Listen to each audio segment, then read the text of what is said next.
L'invité de RMC Première. La ministre de l'Éducation nationale débute sa visite cet après-midi chez nous.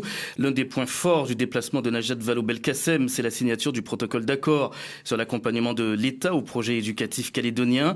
L'enseignement en Nouvelle-Calédonie marque donc une nouvelle étape et ce n'est pas le vice-recteur qui va le contredire. Jean-Charles Ringard-Flamand, ce projet éducatif voté le 19 octobre dernier par les élus du Congrès doit mettre en place sur les 3 prochaines rentrées scolaires, doit se mettre en place en tout cas 2017, 2018 et 2019. Qu'est-ce que vous attendez de la ministre ? Alors en fait, ce qu'il faut considérer, c'est qu'une visite ministérielle est toujours un événement. Surtout pour vous. Absolument. Je rappelle simplement que le dernier ministre, c'est M. Luc Châtel en 2011. Cette visite-ci revêt un double caractère important pour le territoire de Nouvelle-Calédonie. D'abord, un caractère politique au sens noble du terme, puisque à travers l'accord qu'il y aura entre l'État et la Nouvelle-Calédonie, c'est une manière pour l'État de reconnaître le travail important qui a été fait ici et de s'associer en tant qu'accompagnateur, à ce que les Calédoniens ont décidé à travers le projet éducatif de Nouvelle-Calédonie. Un accompagnateur important. Un accompagnateur important, puisque cet accompagnateur décide finalement d'apporter 4 types d'aides à travers ce protocole d'accord.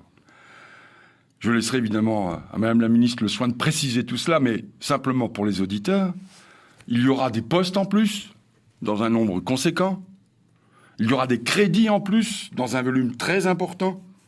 Il y aura des aides en matière d'ingénierie de formation et ingénierie éducative, notamment pour consolider le code de l'éducation de la Nouvelle-Calédonie, pour créer un observatoire de la réussite éducative. Et enfin, et c'est pas négligeable, il y aura des dispositions administratives, notamment pour développer sur le territoire une gestion prévisionnelle des emplois et des compétences.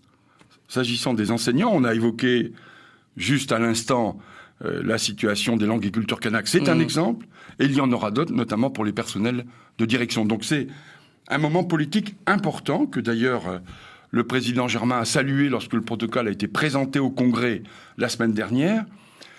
Il est important au sens où il est historique pour le territoire. Il n'y a jamais eu de protocole d'accord en matière éducative entre l'État et la Nouvelle-Calédonie. Et par ailleurs, il est inédit.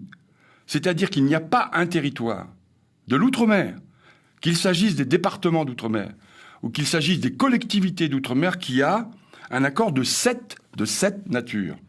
Et quand c'est aussi l'occasion pour la ministre de l'Éducation nationale de dire que voilà, l'État est auprès de la Nouvelle-Calédonie, de dire également que c'est l'État qui reste le grand argentier de l'école calédonienne. Certes, du fait du transfert des compétences qui ont été ratifiées par des conventions en octobre 2011 et qui ont été mises en place au 1er janvier 2012, il y a effectivement une démarche partenariale. Mais ce qu'il faut bien comprendre, c'est qu'à travers ce protocole d'accord, ce n'est pas l'État qui dit ce qu'il faut faire à la Nouvelle-Calédonie. Mais c'est l'État qui donne l'argent. C'est l'État qui accompagne en tant que financeur, nous sommes bien d'accord. Mais en revanche, l'État dit « ce que vous avez fait dans le projet éducatif va dans le bon sens et cela m'intéresse. Et vous êtes l'autorité souveraine dans la mise en œuvre de votre projet éducatif. Nous nous considérons alors que dans le cadre républicain, les initiatives que vous prenez méritent d'être accompagnées. Donc on est dans le domaine, ce qui est très important, on est dans le domaine à la fois de la reconnaissance du travail qui a été accompli en Nouvelle-Calédonie, mais on est aussi sur une manière de coopérer entre l'État et la Nouvelle-Calédonie. Alors vous avez parlé de crédits supplémentaires, vous avez dit que vous allez laisser la ministre en faire l'annonce, mais vous allez nous en dire davantage, bien sûr, Jean-Charles Ringard-Flamand. Dotation supplémentaire de combien ? Alors franchement, parce que c'est vous. Oui. On va être à peu près sur un peu plus de 70 postes. Un peu plus de 70 postes. Bon. On va être à peu près, s'agissant des crédits, sur un peu plus de 420 millions de francs. On va être sur des aides techniques, puisque au moins 3 experts au plan national vont venir ici sur le territoire pendant plusieurs mois, nous accompagner, je le répète, sur la rédaction du Code de l'éducation, qui est nécessaire maintenant que le projet éducatif a été voté le 15 janvier, que prochainement, le Congrès va être saisi sur la charte d'application là au mois de novembre. Des aides aussi concernant, je le répète, l'Observatoire et des dispositions administratives. Qu'est-ce que c'est une disposition administrative ? Je vais vous donner un exemple très concret. à compter de la rentrée prochaine, donc 2017, pour préparer le mouvement des enseignants de 2018, des enseignants qui sont intéressés pour venir en Nouvelle-Calédonie. Le problème, ce ne sera pas que le vice-recteur dise à son ministère « Nous avons besoin de 4 profs de maths ». C'est pas ça le sujet. Il y aura une annexe particulière pour la Nouvelle-Calédonie qui dira « Il y a effectivement besoin de 4 profs de maths, mais pour être affectés en Nouvelle-Calédonie, les enseignants de mathématiques auront aussi une plus-value en termes de formateurs, en termes de tuteurs, en termes de conseillers pédagogiques.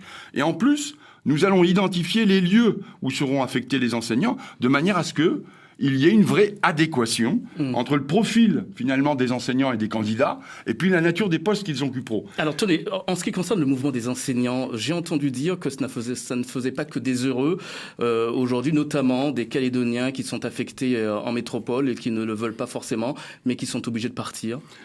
Vous posez une excellente question, comme d'habitude d'ailleurs.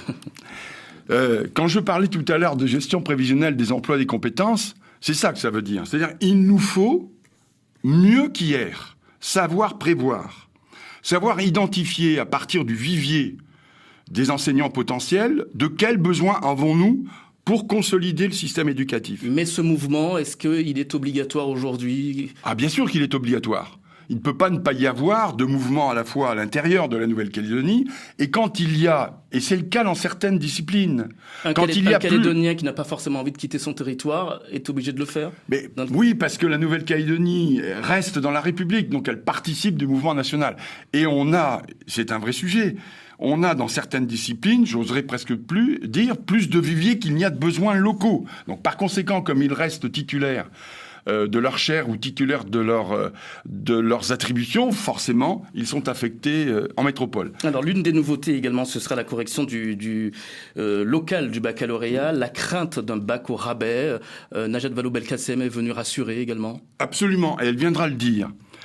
Quand on dit bac au rabais, c'est un peu désobligeant finalement. Vous comprenez cette inquiétude. Cette inquiétude, nous allons la soulever puisqu'on l'a entendue. Mais en même temps, je voudrais aussi renvoyer ce que ça veut dire. Est-ce à dire que les enseignants de Nouvelle-Calédonie sont incapables de corriger ? Est-ce à dire que les enseignants de Nouvelle-Calédonie ne sont pas intègres et n'ont pas l'objectivité finalement de l'évaluation de leurs élèves ? La réponse est non. En revanche... Il y a des précautions qui ont été prises. C'est exactement ça. En revanche, il y a des précautions à prendre. Pourquoi ? Compte tenu de la taille du territoire, il y a des disciplines compte tenu du nombre d'élèves pour lesquels on ne peut pas garantir l'anonymat. Donc, pour ces disciplines-là... Comment faire ? On va faire en sorte de maintenir une correction nationale. On va faire en sorte de dématérialiser la correction. Quelle discipline, par exemple ? Je prends par exemple des disciplines mineures.